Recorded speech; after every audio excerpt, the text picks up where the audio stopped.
Frères et sœurs dans le Christ, en ce deuxième dimanche du temps de carême, la première lecture qui nous est proposée nous permet de nous replonger dans l'alliance que le Seigneur a conclue avec Abraham.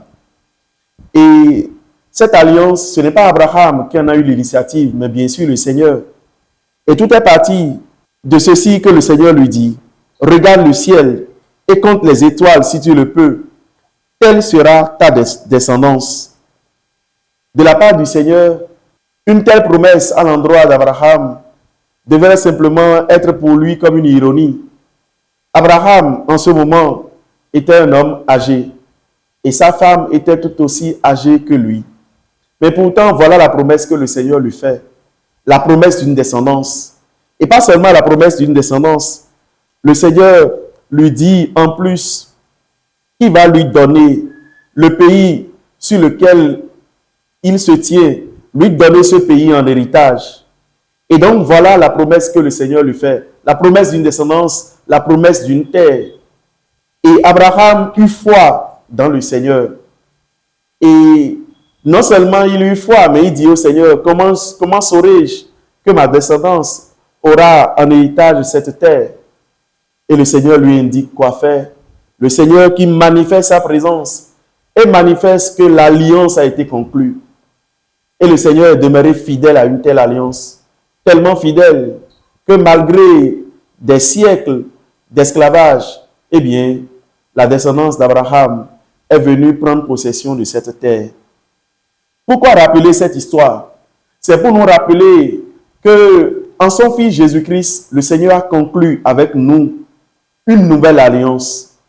Et c'est pour que nous puissions nous souvenir, eh bien, des tenants et aboutissants d'une telle alliance. Dans cette alliance, il y a des promesses.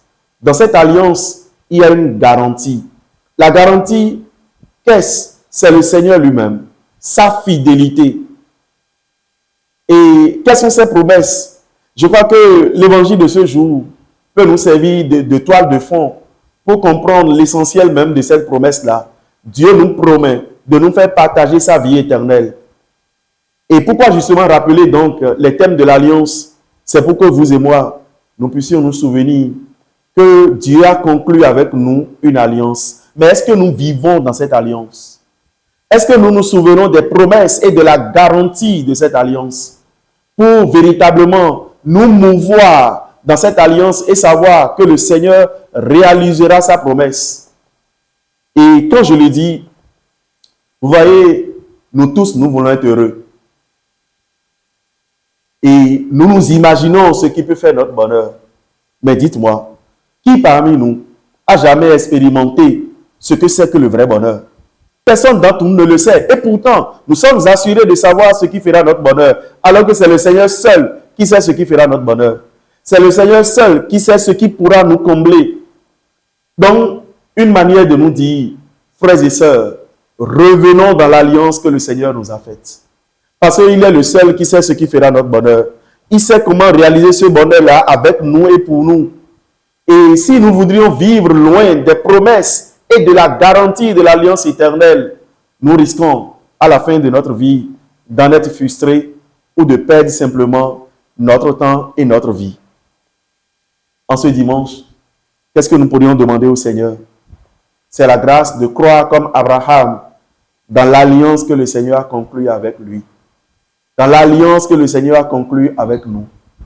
Et demandons au Seigneur de nous aider, de retrouver les voies et moyens pour simplement marcher dans les pas, dans les promesses de l'alliance du Seigneur. Car le Seigneur, lui, il ne ment jamais. Il est l'incarnation même de la fidélité. Le Seigneur soit avec vous.